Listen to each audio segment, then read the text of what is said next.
Welcome to Redefining Medicine, an intimate and personalized program that illustrates a different side of the practice of medicine. Our in-depth conversations will focus on mentors and motivators who are consistently reshaping, redefining, and rediscovering the field of medical health care.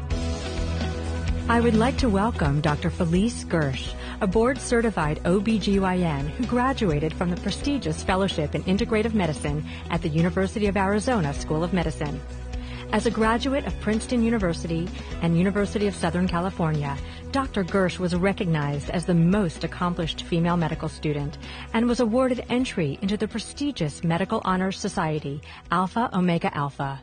Dr. Gersh has specific expertise in the realm of women's hormones and has worked to address the negative impacts of pharmaceuticals, environmental toxins, stress, and the aging process. Thank you so much for joining us today, Dr. Gersh. Oh, it's my pleasure. I know you're right out of your breakout session where you delivered, I'm sure, a very inspiring talk.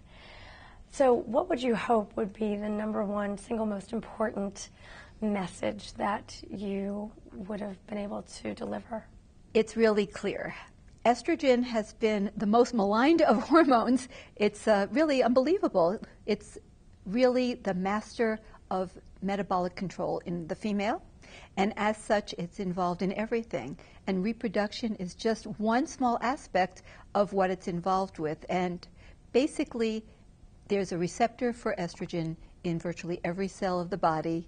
And without estrogen, things really are not going to function well. So my take-home message to everyone for this particular talk was, and I had the entire audience repeat it, estrogen is gut protective, but the overall theme is estrogen is the master of metabolic homeostasis of the female body, and it's not really optional for good health.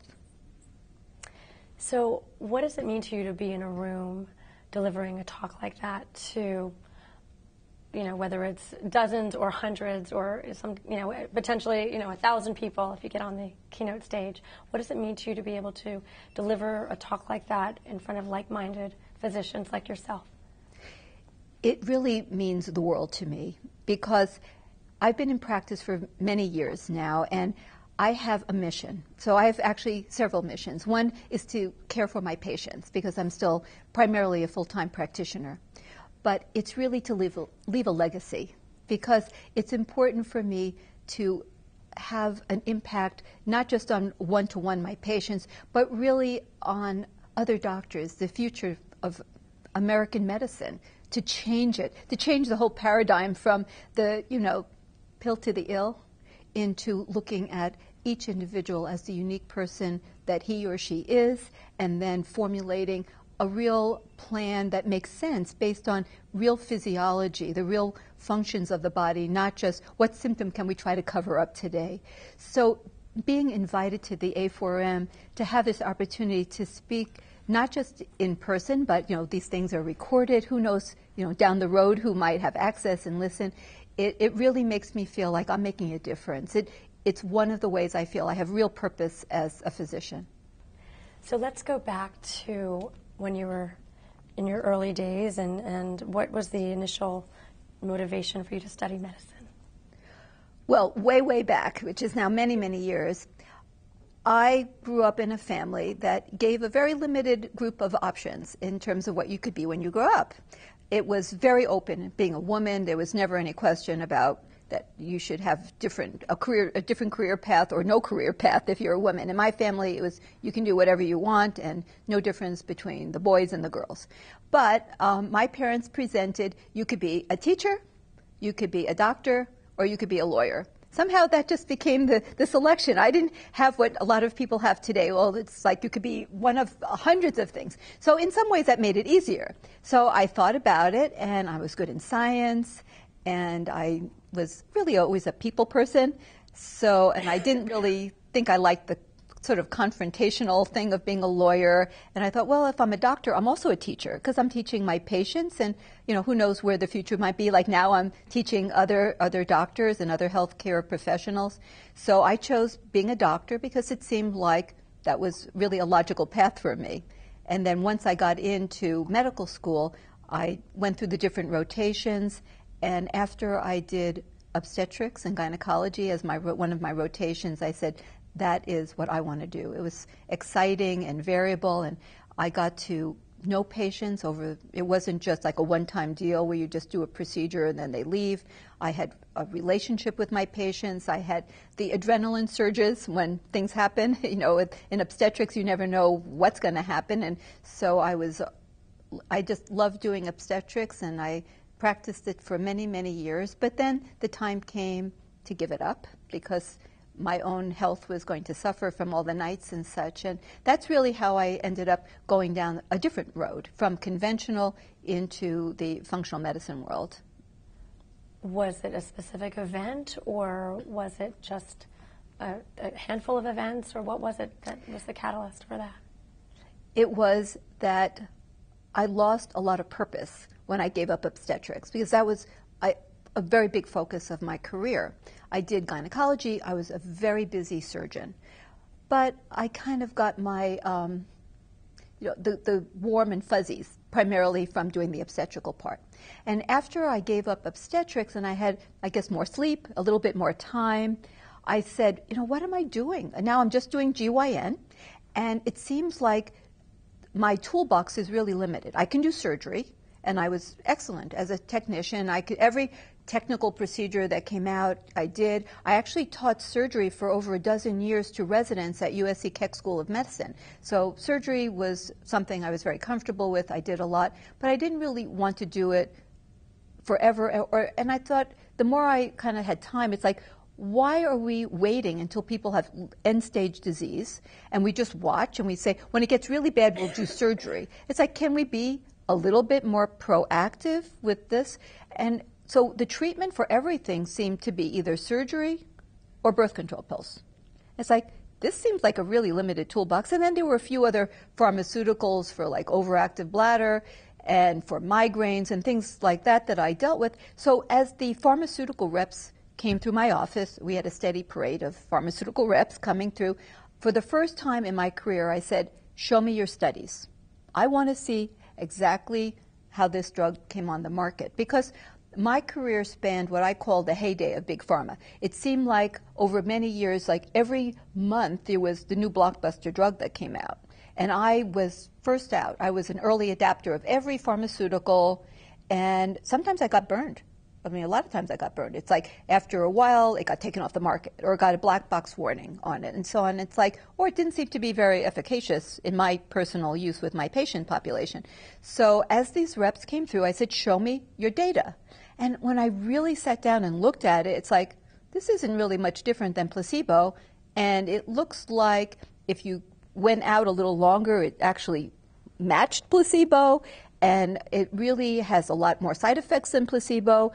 It just, I was losing faith in what I was even doing. I started feeling, I had like a midlife doctor crisis. It's like, I don't have any purpose. The only thing I can do is operate on end-stage disease. And I just felt like, I felt really lost. So I started going out on sort of a journey.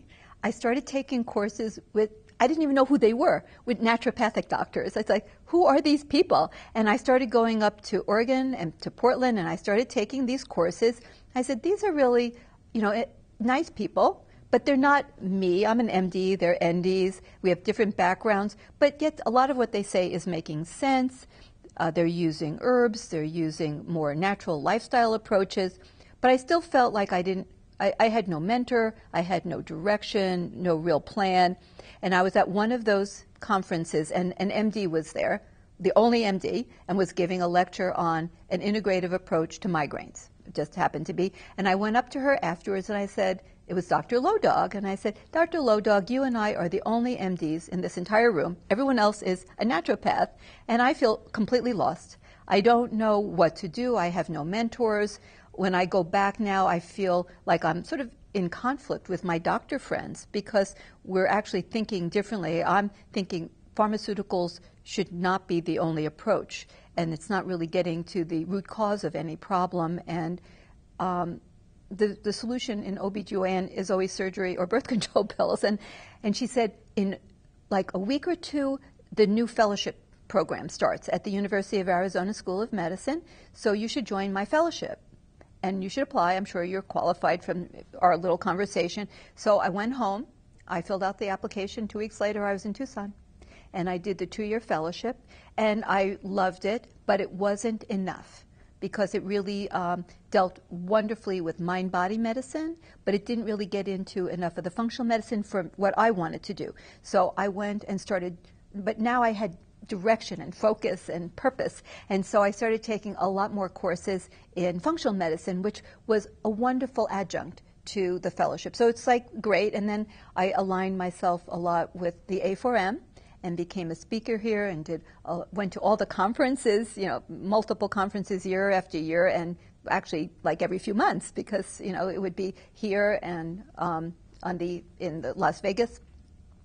So I got to meet a lot of people, a lot of the speakers, and I've just expanded my world so much. It's rejuvenated my career, my purpose, my attitude, and my level of happiness has just gone up multiple layers. And I'm so grateful that I found my new home, my new tribe.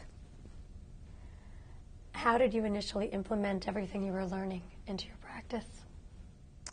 Some of it's been trial and error because it's not easy. And I know that a lot of doctors in the functional medicine world are also struggling on how to make this profitable and how to do it in a way that you don't spend 3 hours with every patient and you really go broke really fast. So it's been something of a journey, and it's still an ongoing journey. But it's going very well for me. I gave up all of my insurance contracts, so I'm a cash-only practice. I have no contracts with anything, including Medicare, but we keep our fees reasonable, and we give quality. We give value, and in the end, that's really what people want. They want someone who cares about them. I'm a very big believer in the healing relationship as really a stepping stone and really a foundation to helping people to heal. I can't tell you how many people just on the end of the first visit just give me giant hugs and say, I feel so hopeful. Someone is listening, someone is caring, and I have a plan. Because they've been going to the conventional doctor appointments, which are 5-7 minutes. Sometimes the doctor actually spends like 1 or 2 minutes. It's really amazing. How can you even take a history? Even like I can't possibly even imagine it any longer what they're doing, and they just feel so cared for. Just coming to my office, that it really hasn't been a problem, and we've created our own procedures and protocols, and it's still a work in progress, but for sure. There is definitely room for functional medicine practitioners, even in this world where something like, 70-80% of doctors are hospital employed. So many people are unhappy with that. They're not getting what they need or their family members, and they pay for everything else. I mean, who's paying for them to buy good food? Who's paying for them to get a gym membership? So people finally throw their hands up and say, okay, so if this is a cost, then I will accept that because I have no quality of life if I don't have health. Health is the foundation for everything else. And it's an interesting thing because in my own family, we always had this ongoing sort of saying that came up sort of regularly because people, would get ill and they would say, if you don't have your health, then you don't have anything. Because it doesn't matter how much money you have. If you're in pain, if you're disabled, if you can't live the type of life that you want to live and feel happy, because then what is your life? So giving people the ability to optimize their health is the biggest gift anyone can give to another, because only with that can they really achieve anything else in life.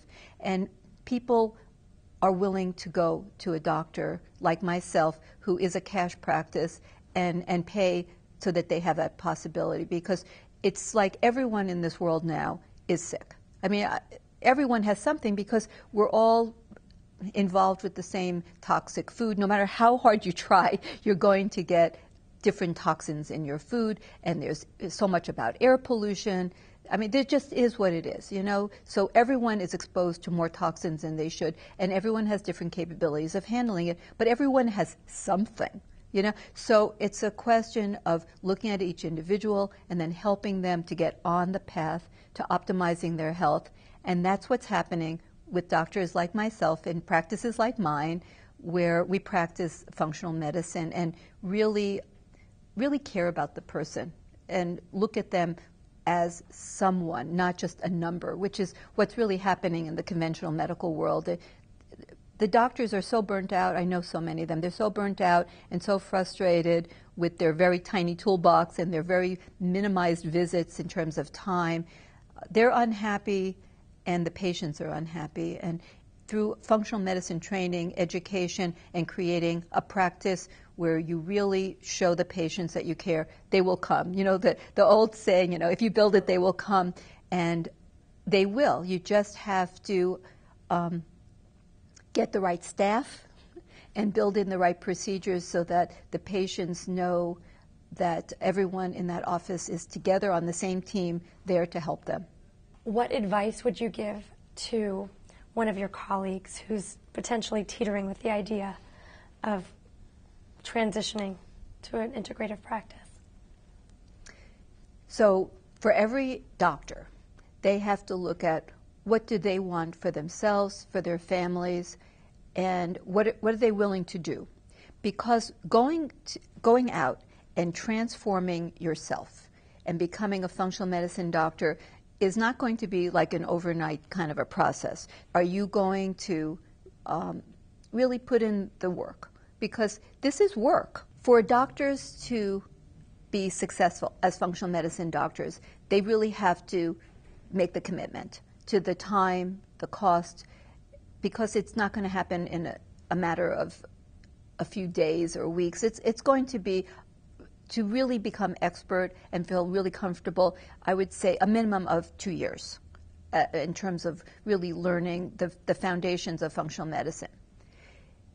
Once that is decided, because if they're going to actually be in practice as doctors for more than like 2, 3, 4 more years, and they really want to be happy, they really should make the change. Because being a doctor in the conventional world is really a frustrating situation right now, and they will never find, they may get financially benefited, but they're not going to be happy and fulfilled as doctors if they simply continue to do the pill to the ill sort of foundational and poorly substantiated in any sort of way approach to medicine. So I would say, do it. I would say if you're willing to put in the time and the effort, you will get the rewards.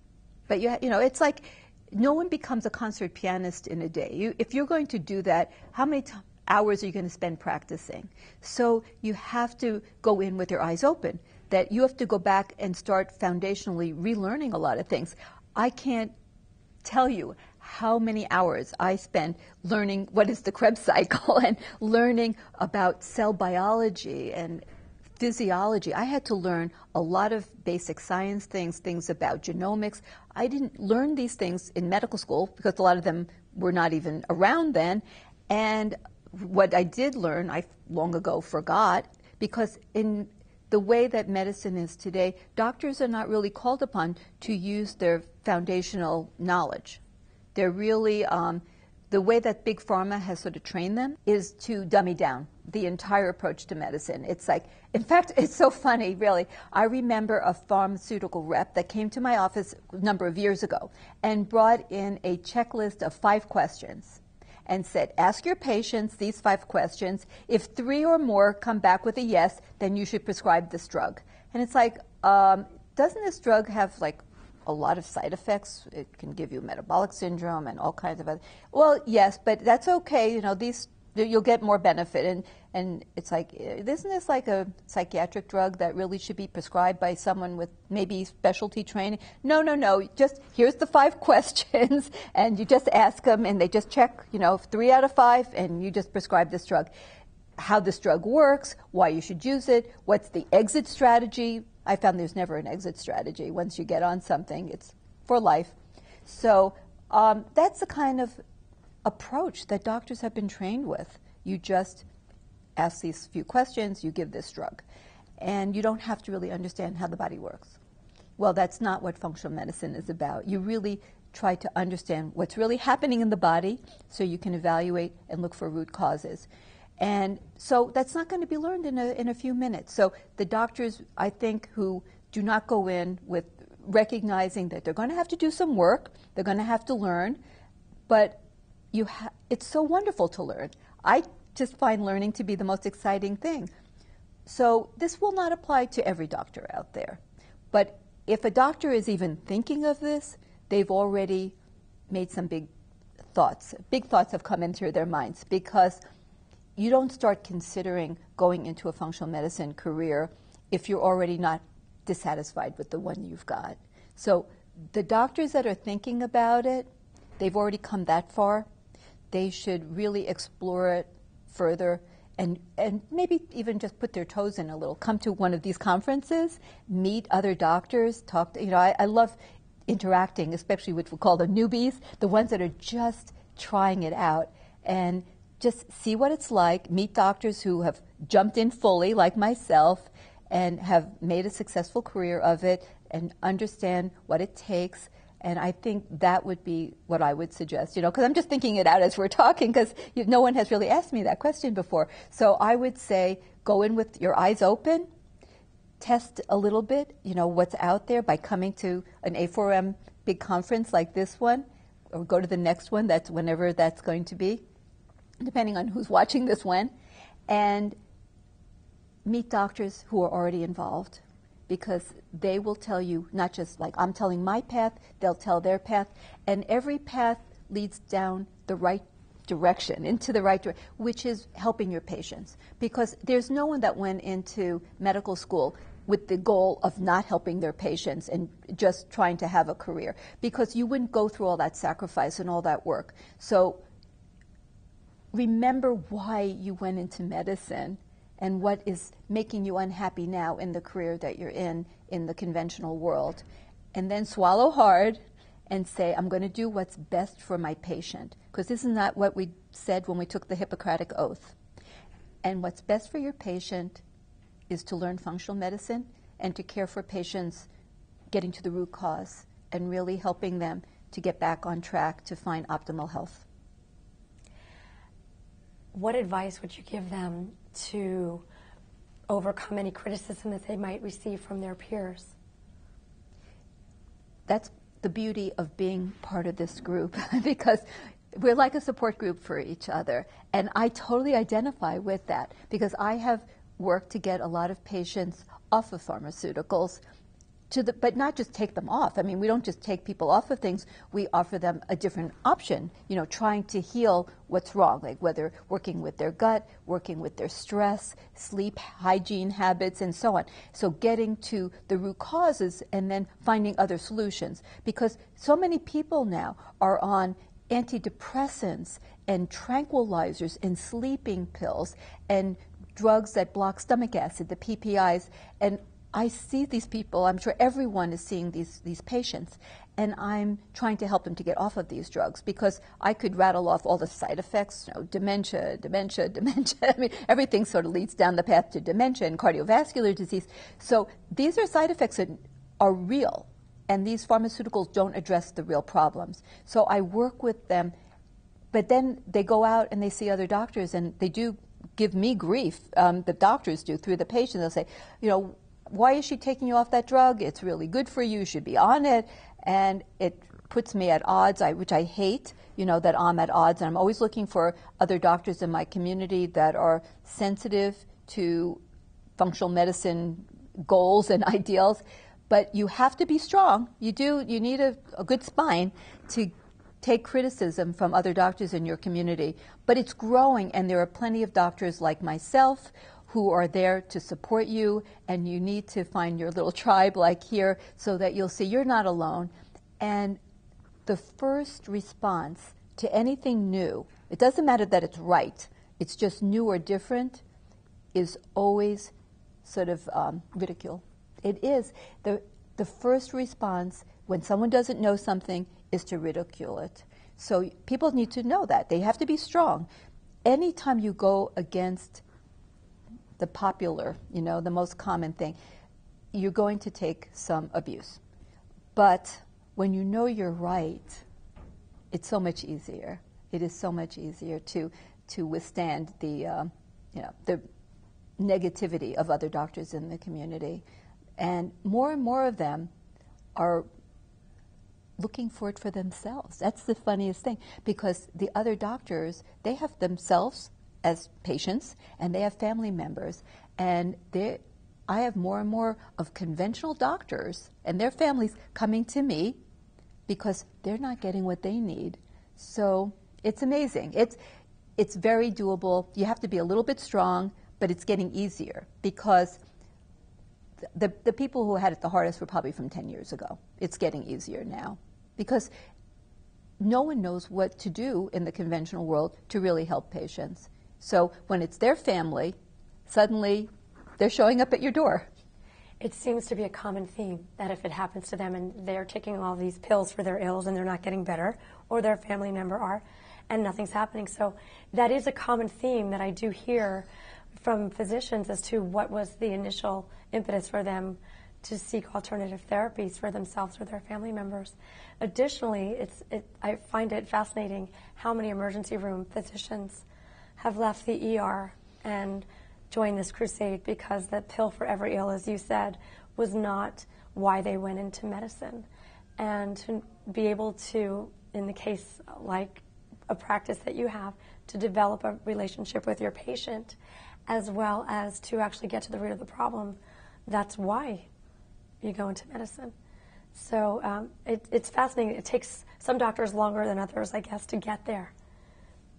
So. Well, definitely. It's something of a very personal journey for every doctor to make the leap from the conventional world into the integrative and functional world, because it's not happening in medical schools. Very few anyway. There are few, but not many, because I talk to medical students and I'm always like in shock at what they're not learning.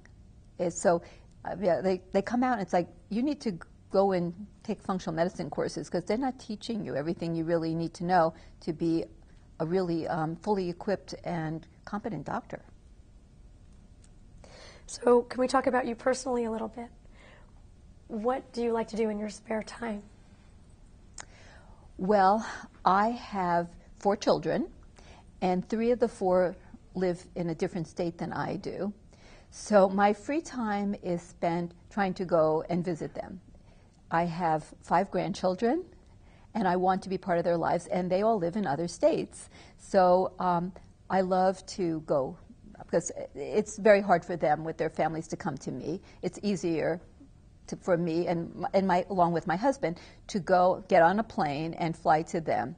So I try close to once a month. So it takes up my little bit of free time to go and be with them.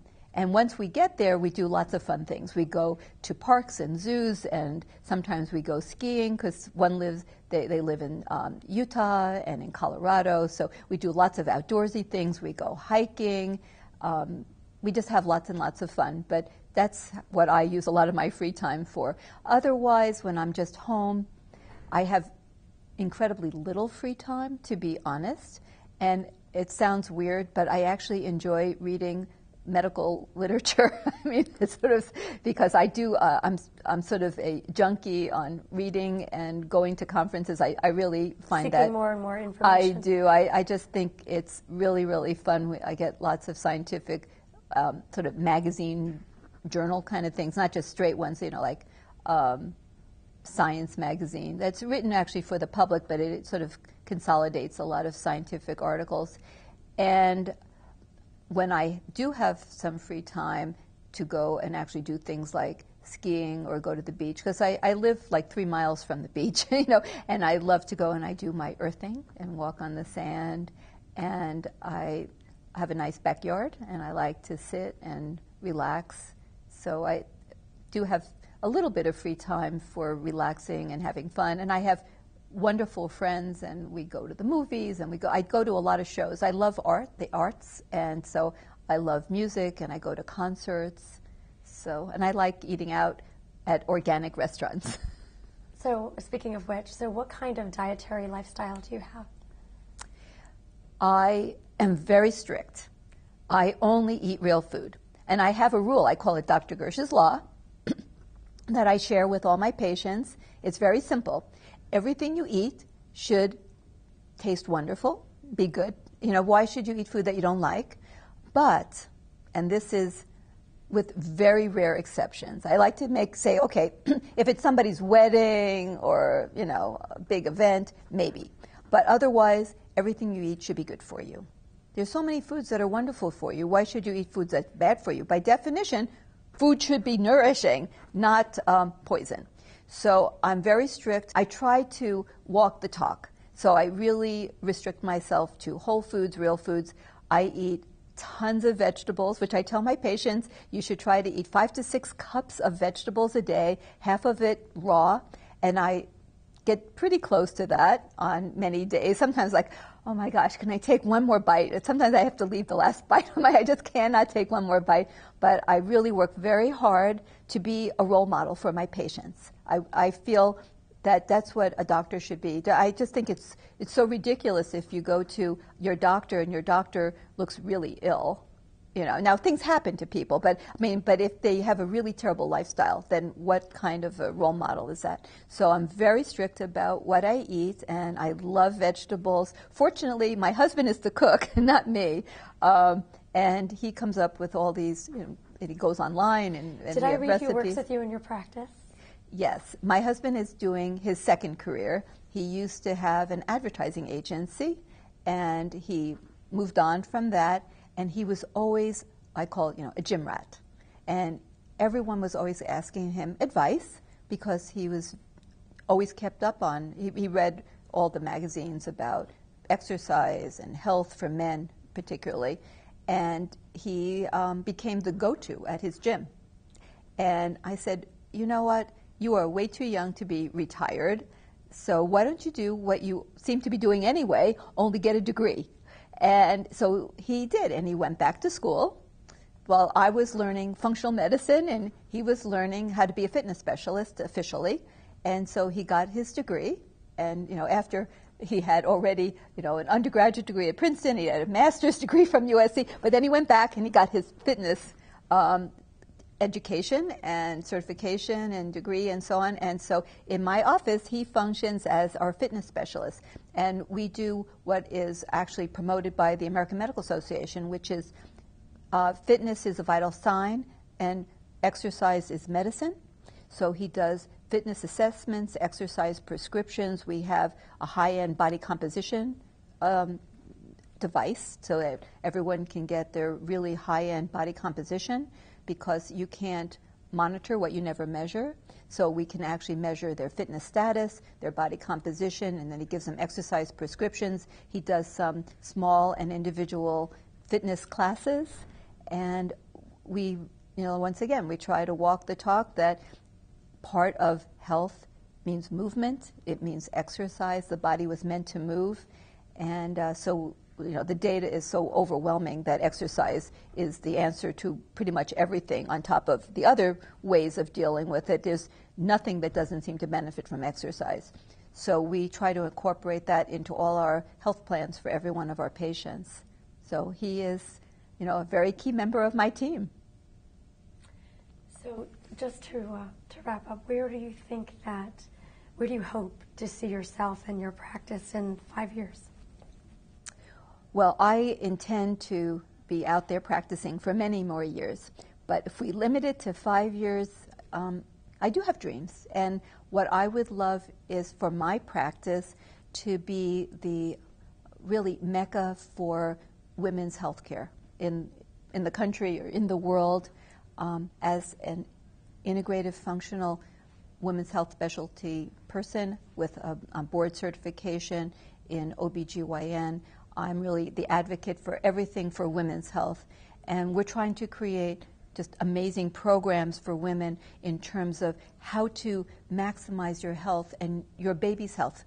before you become pregnant, so that babies won't be born, who develop autism and attention deficit disorder and type 1 diabetes, for example, the incidence of which is about 700% higher than it was just about 15 years ago because of gut problems, and how to help women really to be healthy during their reproductive years, as well to get through the enormous, momentous occasion that is going to happen to every single woman. It doesn't matter what you do, every woman is going to deal with menopause. And I'd love to change the name into really what it is ovarian senescence. The period part is just one piece of this whole thing, and it's actually the smallest part when it comes to what's really happening to women from a metabolic point of view. And to help them so that what is potentially the second half of their lives is really as wonderful and with all the health and happiness that the first half had, because a lot of women really have a lot of medical problems after menopause. So what my goal for my practice is that we will really become renowned for women's health from puberty and even before all the way up to over 100. And that I will continue to travel and be part of conferences like this and educate not just the future doctors, but even the ones who are already in the field, because women's health is really neglected in terms of studies, in terms of understanding how women's hormones really interact. So even the doctors who are involved really need to get up to speed on really what's going on in women. So everything women and women's health is what I hope to really become known for over the next 5 years, and that my practice will become the go-to place for women who are looking for the best health care. I'm sure with you at the helm, that will happen. So thank you so much for joining us. I really appreciate your time and your wisdom. Well, it's been my pleasure, and it's really an honor to be affiliated with the A4M and the MMI.